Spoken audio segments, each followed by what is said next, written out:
Vampire Academic, Audiobook 3, ShadowKiss, Chapter 1. His fingertips slid along my back, applying hardly any pressure, yet sending shock waves over my flesh. Slowly, slowly, his hands moved across my skin, down the slides of my stomach, to finally rest in the curves of my hips. Just below my ear, I felt his lips press against my neck, followed by another kiss just below it, then another, then another. His lips moved from my neck towards my cheek and then finally found my mouth. We kissed, wrapping ourselves close together. My blood burned within me, and I felt more alive in that moment than I ever had. I loved him, loved Christian so much that. Christian? Oh no! Some coherent part of me immediately realized what was happening, and boy, was it pissed off!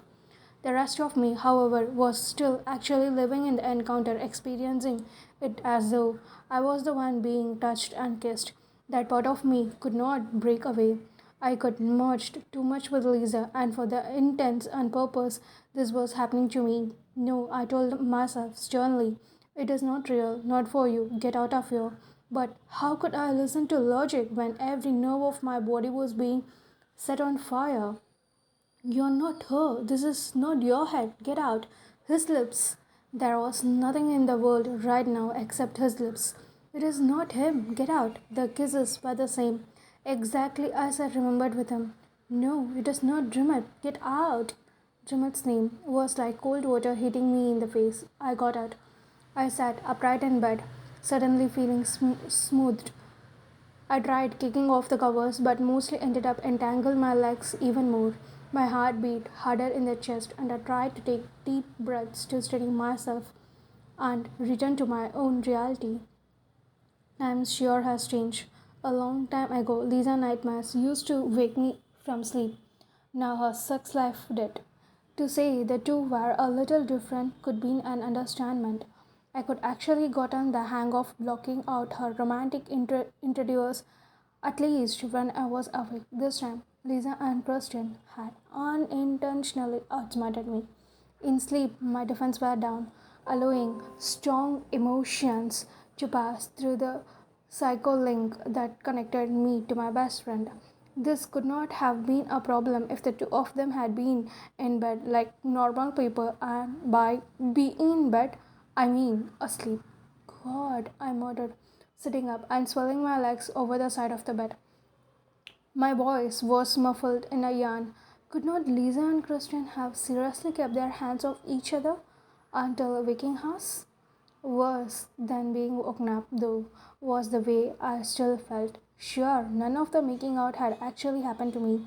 It had not been my skin being touched or my lips being kissed, yet my body seems to feel the loss of it nothing less.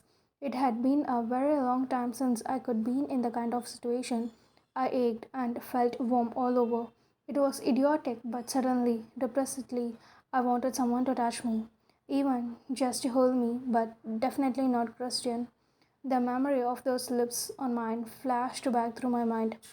How could felt and how my sleepy self had been so certain it was Trumet kissing me. I stood up on shaky legs, feeling restless and, well, sad. Sad and empty. Needing to walk off my weird mood, I put on a robe and slippers and I left my room for the bathroom down the hall. I splashed cool water on my face and started in the mirror.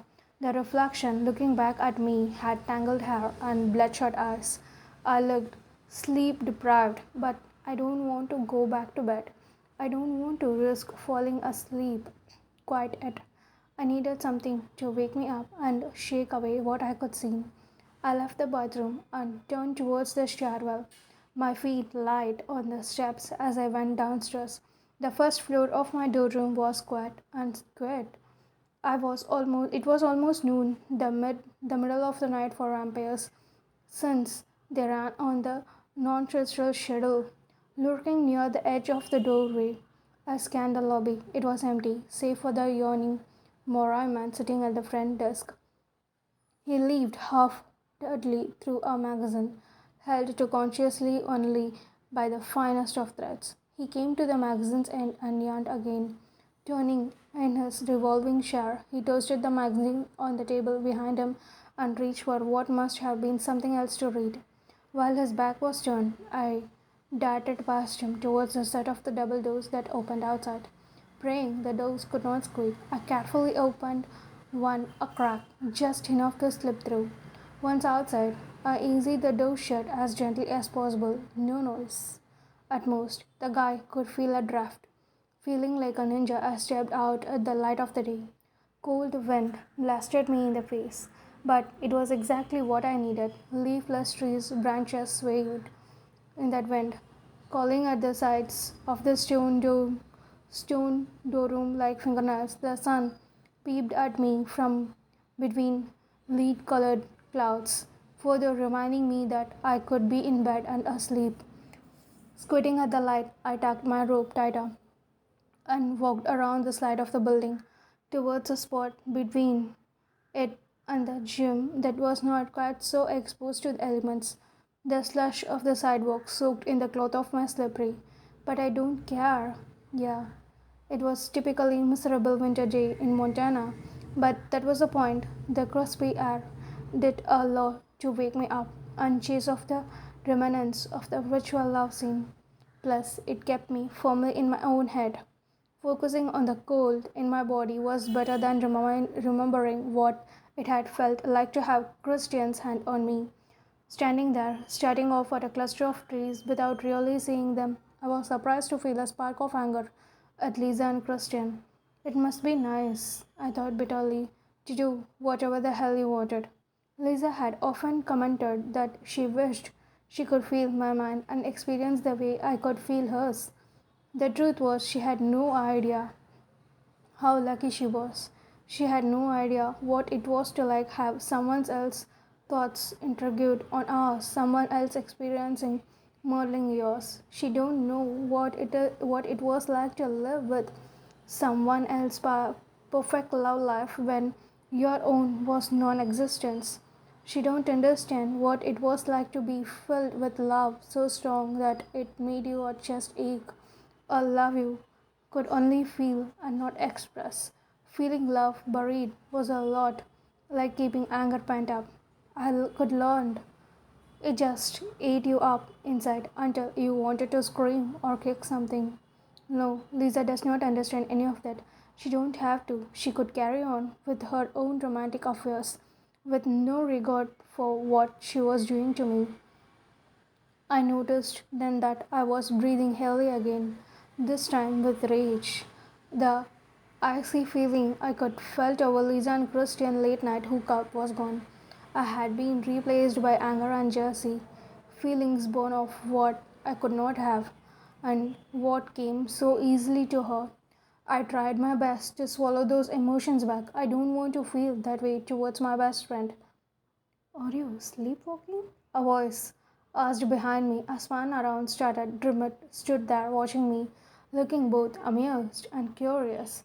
I could figure that while I was raging over the problems in my unfair love life, the source of the problem could be the one to find me. I had not heard him approach at all. So much for my ninja skills. And honestly, could it have killed me to pick up a brush before I went outside? Hastily, I had a hand through my long hair, knowing it was little too late. It probably looked like an animal had died on top of my head. I was testing Durham security, I said. It sucks. A hint of a smile played over his lips.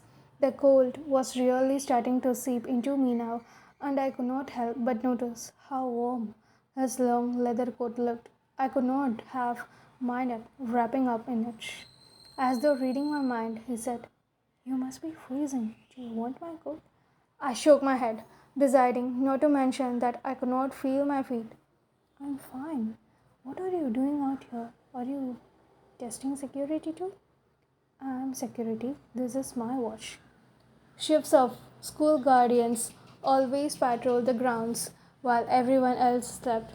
Strigoi, the undead vampires who starve the living Morai vampires like Lisa, don't come out in sunlight. But students breaking rules say like sneaking out of their dormrooms were a problem night and day. Well, good work.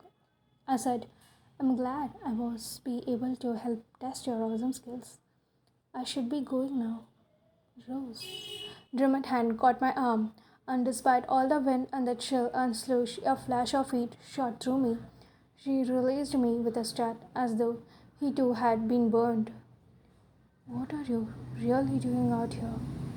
He was using the stop fooling me around voice, so I gave him a truthful an answer as I could.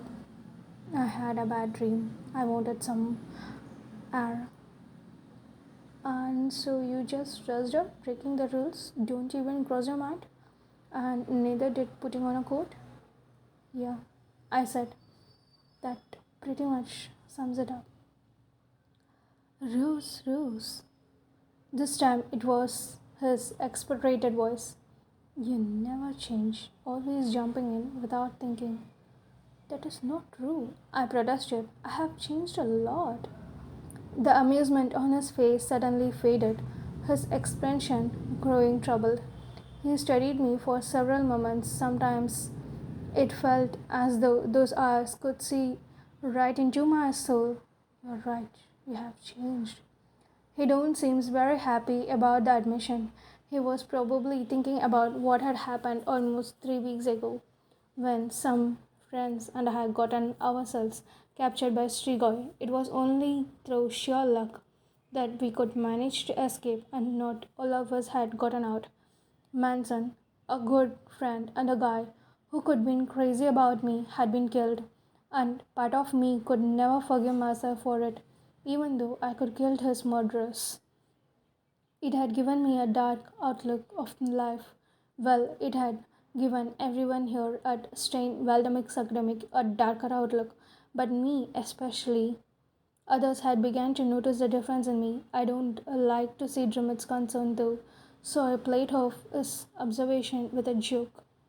Well, don't worry, my birthday is coming up. As soon as I'm 18, I will be an adult, right?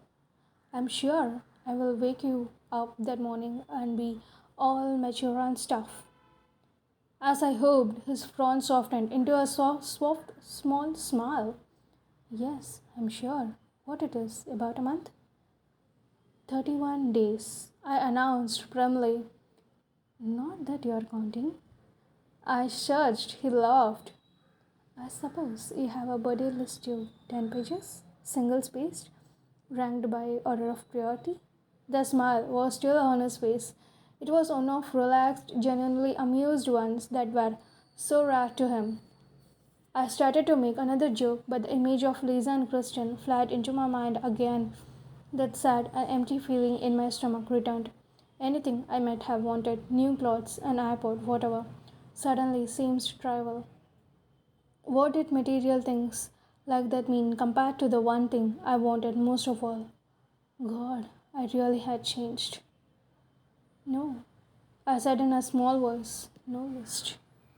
He titled his head to better look at me, making some of his shoulder length hair blow into his face. His hair was brown like mine, but not nearly as dark.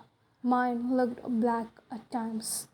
He brushed the unruly stand aside, only to have them immediately blow back to his face. I cannot believe you don't want anything. It is going to be a boring birthday. Freedom, I thought. That was the only gift I longed for, freedom to make my own choices, freedom to love who I wanted. It does not matter. I said instead. What do you? He stopped, he understood, he always did. It was a part of why we connected like we did, in spite of 7 years gap if our ages. We could fallen for each other last fall when he could be my combat instructor.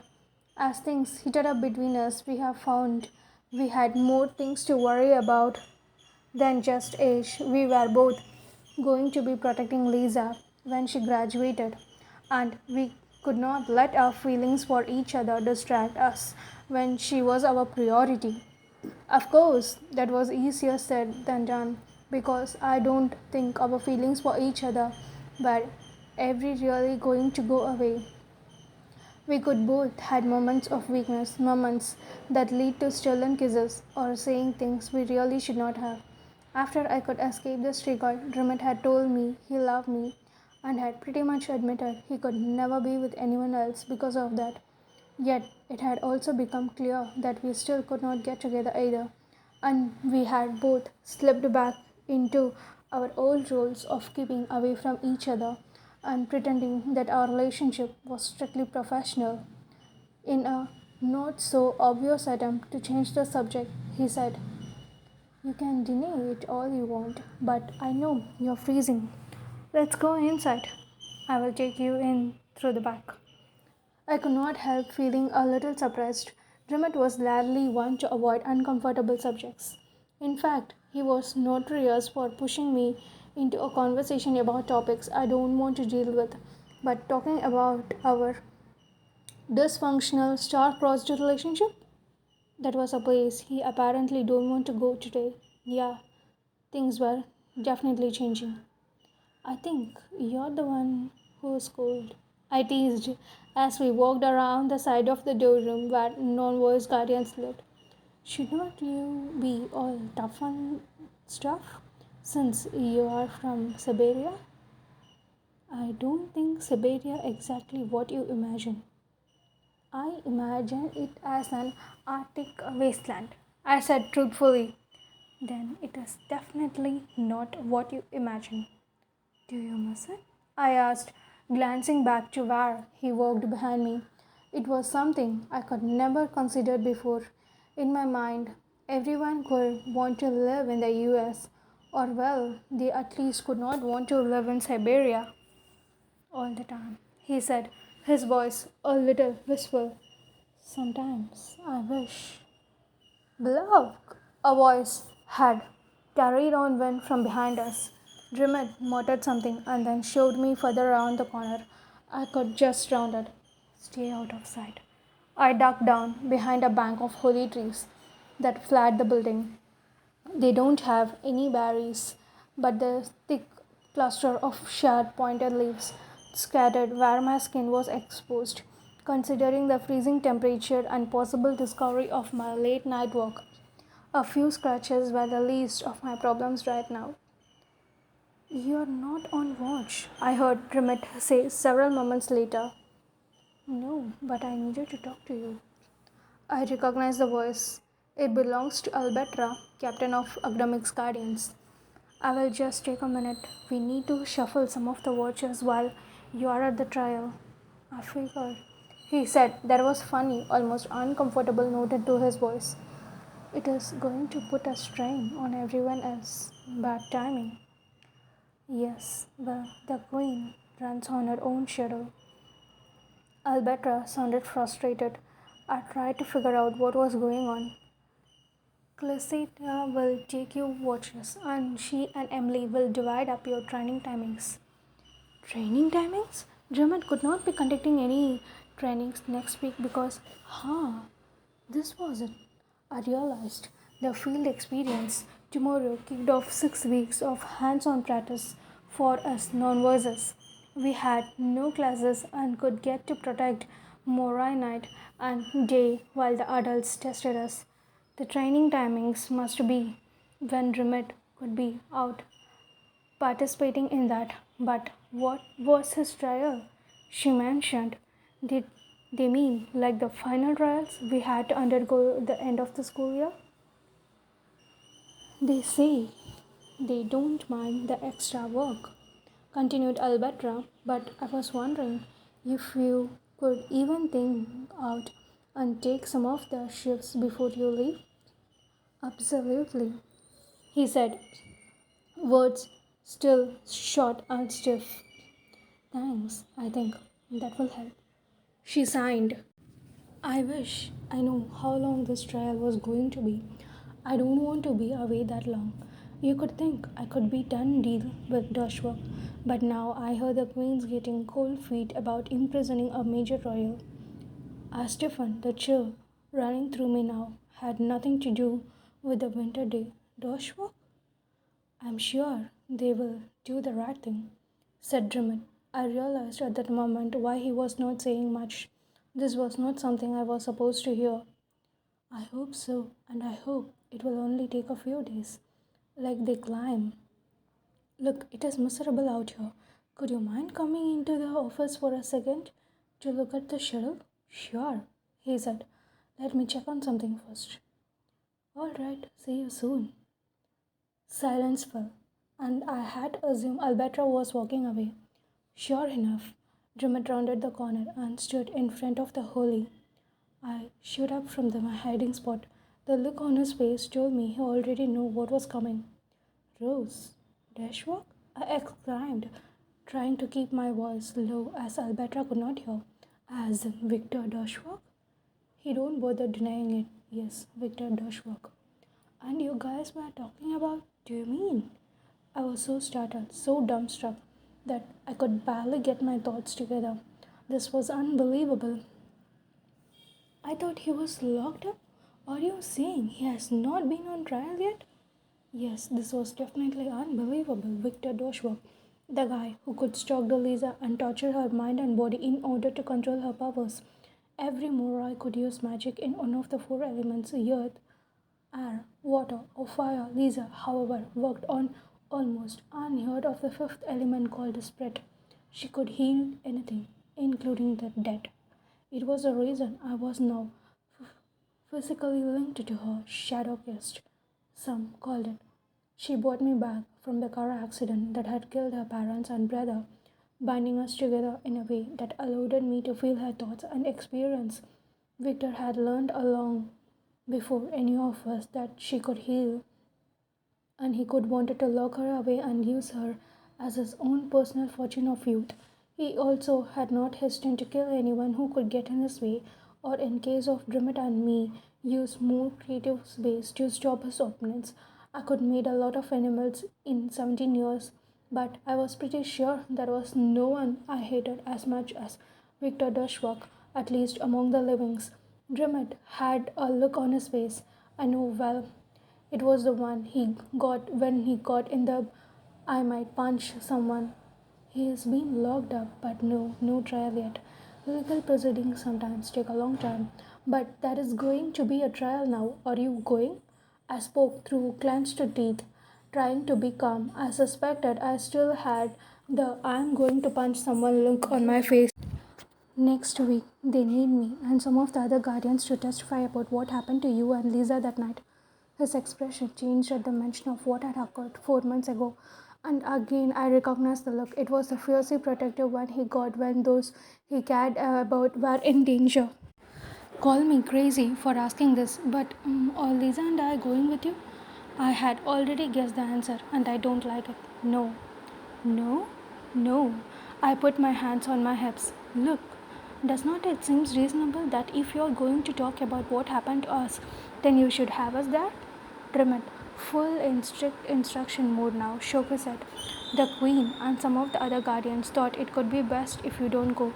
There is enough evidence between the rest of us, and besides, criminal or not, he is or was one of the most powerful royals in the world. Those who know about this trial want to keep it quiet. So, what you thought if you bought us, we could tell everyone? I exclaimed. Come on, Commander. You really think we could do that? The only thing we want is to see Victor locked up forever, maybe longer, and if there is a change he might walk free. You have to let us go. After Victor has been caught, he could be taken to prison, and I thought that was there the story had ended. I figured they could lock him up to rot. It had never occurred to me, though it should have, that he could be in a trial first. At the time, his crime had seems to be so obvious, but although the Morai government was secret and separate from the human one, it operated in a lot of in the same ways, due purpose and all that. It is not my decision to make, Drummond said. But you have influence. You could speak up for us, especially if some of my anger dimmed just a little, replaced by a sudden and startling fear. I almost could not see the next words, especially if There really is a chance he might get off. Is there? Is there really a chance the Queen could let him go? I don't know. There is no telling what she or some of the other high up royals will do sometimes. He suddenly looked tired. He reached into his pocket and toasted over a set of keys. Look, I know you're upset, but we cannot talk about it now. I have to go meet Albatra, and you need to get inside. The square key will let you in the far side door. You know the one. I did. Yeah, thanks. I was sulking and hated to be that way, especially since he was saving me from the getting in trouble. But I could not help it. Victor Deshwak was a criminal, a villain even. He has he was power hungry and a greedy and don't care who he stepped on to get his way. If he was a loose again, well, there was no telling what might happen to Lisa or any other Morai. It enraged me to think that I could be something to help put him away, but no one could let me do it. I could taken a few steps towards where Drummond called out from behind me, Rose. I glanced back. I'm sorry, he said. He passed, and his expression of regret turned away. And you could better bring the keys back tomorrow. I turned away and kept going. It was probably unfair, but my childish part of me believed Drummond could do anything if he could really wanted to get Lisa and me to the trial. I was certain he could have. When I was almost to the side door, I caught movement in my peripheral vision. My mood plumped.